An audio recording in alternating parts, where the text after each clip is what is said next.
জ্বর, কাশি, শ্বাসকষ্ট নিয়ে ৩ জেলায় ৪ জনের মৃত্যু হয়েছে। তারা করোনা ভাইরাসে আক্রান্ত ছিলেন কিনা তা নিশ্চিতে পরীক্ষার জন্য নমুনা সংগ্রহ করা হয়েছে।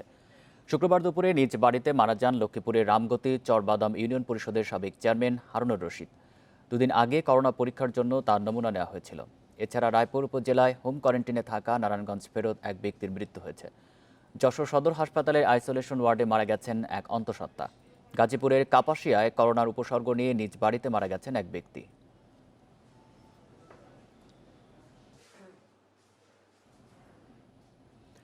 11 জেলায় করোনা ভাইরাস শনাক্ত হয়েছে আরও 51 জনের। এর মধ্যে রংপুরে শনাক্ত হয়েছে 3 জন। তারা শহরের সোনালী ব্যাংক বাজার শাখার কর্মকর্তা-কর্মচারী।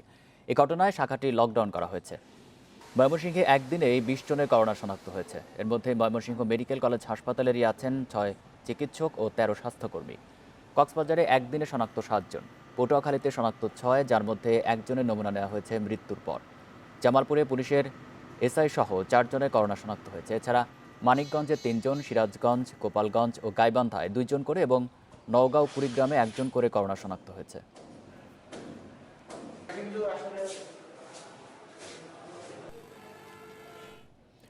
এ নিয়ে আরও জানাতে ময়মনসিংহ থেকে যোগ দিচ্ছেন সহকর্মী আবু সালেহ মুসা।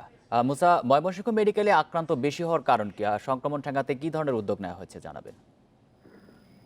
আপনি জানেন যে আজকে ময়মনসিংহ যে মেডিকেল কলেজে যে পরীক্ষার যে ল্যাবটি রয়েছে সেই ল্যাবে 188টি নমুনা পরীক্ষা করা হয় এবং সেই নমুনা থেকে 24 জন পজিটিভ এসেছে, যার মধ্যে ময়মনসিংহ জেলায় 20 জন এবং 4 জন জামালপুরে। এই ময়মনসিংহ জেলায় যে 20 জন পজিটিভ হয়েছে সেই 20 জনের মধ্যে 19 জন কিন্তু ময়মনসিংহ মেডিকেলের, তার মধ্যে 6 জন ডাক্তার রয়েছে এবং বাকিরা নার্স এবং হাসপাতালের সেবাকর্মী বলে আমরা জানতে পেরেছি।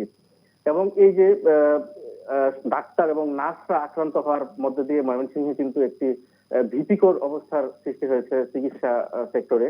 আমরা এই বিষয়ে কথা বলেছিলাম ময়মনসিংহের civil surgeon ABM Mashiul Alam. উনি আমাদেরকে যেটি জানিয়েছেন যে রোগীরা তথ্য গোপন করে চিকিৎসা নেওয়ার কারণে কিন্তু এই বিপুল সংখ্যক ডাক্তার এবং সেবাকর্মী আক্রান্ত হয়েছে। উনি যেটি জানিয়েছেন যে রোগীদের ধারণা যে তাদের যে লক্ষণগুলি রয়েছে হাঁচি কাশি ঠান্ডাজনিত, সেই লক্ষণগুলি যদি বলা হয় তাহলে ডাক্তারদের কাছ থেকে কাঙ্ক্ষিত সেবা পাবেন না এবং এই কারণে কিন্তু রোগীরা কিন্তু তাদের সেই তথ্য গোপন করে কিন্তু চিকিৎসা নেওয়ার একটি প্রবণতা এখানে রয়েছে এবং সেই কারণেই কিন্তু এই ডাক্তার এবং সেবাকর্মীরা আক্রান্ত হচ্ছেন এবং এই কারণ এবং এইটিকে কিন্তু প্রধান কারণ হিসেবে উনি উল্লেখ করেছেন আরেকটি বিষয় যে গত কয়েকদিন আগে কিন্তু শিরপুরের এক রোগী ময়মনসিংহে ভর্তি হয়েছিল। উনি তথ্য গোপন করে ভর্তি হওয়ার পর তাকে বিভিন্ন ওয়ার্ডে চিকিৎসা দেওয়া হয়। চিকিৎসা দেওয়ার পর কিন্তু এর সাথে কিন্তু ডাক্তার এবং সেবাকর্মীরা জড়িয়ে যায়। তারপর যখন সেই রোগী যখন করোনা পজিটিভ আসে, এরপর থেকে কিন্তু ডাক্তাররা আক্রান্ত হওয়া শুরু হয়। আপনি জানেন যে গত বৃহস্পতিবার আমি বলেছিলাম যে সেখানে কিন্তু 5 জন ডাক্তার সহ 14 জন আক্রান্ত হয়েছিল এবং আজকে ময়মনসিংহে 20 জনের মধ্যে 19 জনই ময়মনসিংহ মেডিকেল কলেজ হাসপাতালের এবং এই ঘটনার পর থেকে কিন্তু হাসপাতালের চিকিৎসা ব্যবস্থা কিন্তু ব্যাহত হওয়ার উপক্রম হয়েছে। আমরা এই বিষয়ে কথা বলেছিলাম ময়মনসিংহের যে হাসপাতালের উপপরিচালক ডাক্তার লক্ষ্মীনারায়ণ মজুমদার। উনি জানিয়েছেন এই বিপুল সংখ্যক ডাক্তার এবং সেবাকর্মী আক্রান্ত হওয়ার পর 2000 শয্যার যে ময়মনসিংহ মেডিকেল কলেজ হাসপাতাল সেটির চিকিৎসা ব্যবস্থা কিন্তু ভেঙে পড়ার উপক্রম হয়েছে এবং ডাক্তার এবং সেবাকর্মীদের মধ্যে কিন্তু এক ধরনের আতঙ্ক তৈরি হয়েছে এবং রোগীদের সেবা দেওয়ার ক্ষেত্রে একটি ভীতিকর অবস্থার সৃষ্টি হয়েছে। ডাক্তাররা যখন আজকে রোগীতে পরিণত হচ্ছেন এবং সেটি কিন্তু একটি স্বাভাবিক ঘটনা বলে সংশ্লিষ্টরা মনে করছেন।